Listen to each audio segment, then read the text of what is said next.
Good afternoon, and thanks for joining us. I'm Tom Hansen.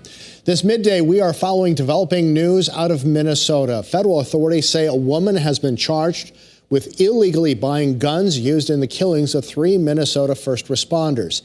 It happened during a standoff at a home in the Minneapolis suburb of Burnsville. Investigators say a man opened fire without warning after lengthy negotiations, then later killed himself.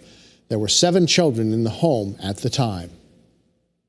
Brookings police are asking for your help in finding a runaway 16-year-old. Xavier Winden hasn't been seen since early Monday morning and may be in the Sioux Falls area. If you see him or know where he is, please call the Brookings Police Department.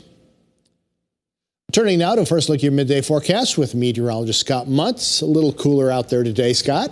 Yeah, but still, above average. Temperatures in the 40s, 50s today. We still have numbers, though, in the 30s across western South Dakota as we have thicker cloud cover in the western Kettleland and some fog, too. You can see a lot of the cloud cover to our east and southeast as we continue to follow showers in northwestern Iowa. The amounts of rain not that far away near Spencer, Iowa, about a quarter and maybe a third of an inch as we continue to follow showers into that location.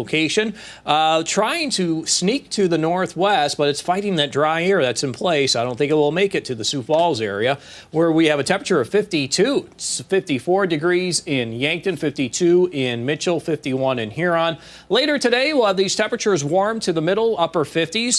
We'll see if anybody touches 60 today. We do have 58 in our forecast in Yankton. Northeastern Kettleland, temperatures in the 40s to near 50 degrees right now. Later today, looks like we'll have afternoon highs in the 50s, though north central South Dakota may be a little cooler with numbers in the 40s. Western Kettleland, temperatures are in the 30s for Rapid City, and we have 42 in Pierre. Later today, looks like we'll have afternoon highs in the 40s and 50s. Our winds are from the north, and they're healthy in central and western South Dakota. We are looking at north winds, 25 to 30 miles per hour with the occasional higher gust. Right now, we do have mostly cloudy skies in Sioux Falls. We've been able to filter in a couple of rays of sunshine. I mentioned that current temperature of 52. The overnight low only fell to 45, and that's above the average high of 44. So again, for today, partly sunny in central and eastern Kettleland. The clouds will be thicker across western South Dakota with that fog.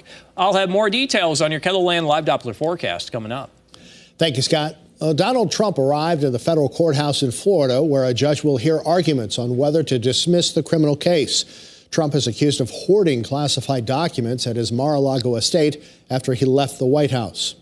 The 2024 Republican presumptive presidential nominee arrived this morning shortly before the hearing was set to begin before U.S. District Judge Aileen Cannon.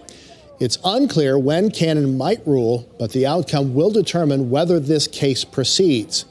It's one of 4 criminal cases Trump is facing as he campaigns to return to the White House.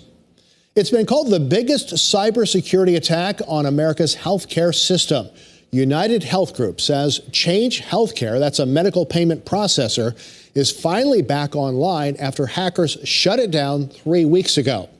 The hack cost providers an estimated $100 million a day. Nicole Skanga met a doctor who's scrambling to keep her practice running. A ransomware attack turned national health payment crisis. Hi, Bill.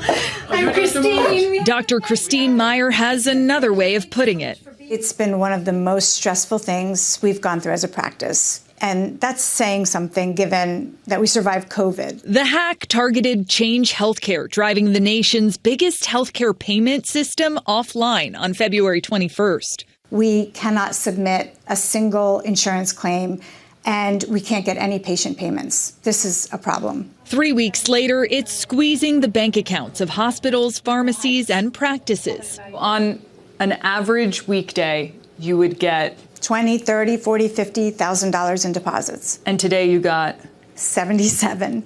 At a White House meeting Tuesday, Health and Human Services Secretary Javier Becerra says he urged United Health Group CEO Andrew Whitty to front providers more emergency funds. How are you holding them accountable? Principally, we're making sure that they understand that not only their public reputation is on the line, but their operations are on the line, because we will not continue to work with a clearinghouse exchange operation if it can't provide the payment for the services. A Russian-speaking ransomware group known as Black Hat has claimed responsibility for the attack and alleges it stole more than 6 terabytes of data, including sensitive medical records from Change. Has this ransomware attack compromised sensitive medical records for millions of Americans? Stay tuned. There will be an investigation that occurs and that we will get to the bottom of this. But Dr. Meyer stresses it's not just a data problem, it's a patient care problem. Our patients that can't come here for their routine things, their sore throats, their cough, their blood pressure checks, where are they going to go? That could force more patients into already crowded emergency rooms. Cyber criminals might not set out to be murderers, but it's not a stretch to say they could cost people's lives. Nicole Skangas, CBS News, Washington. In a statement to CBS News, United Healthcare Group CEO Andrew Whitty said they are determined to make this right as fast as possible.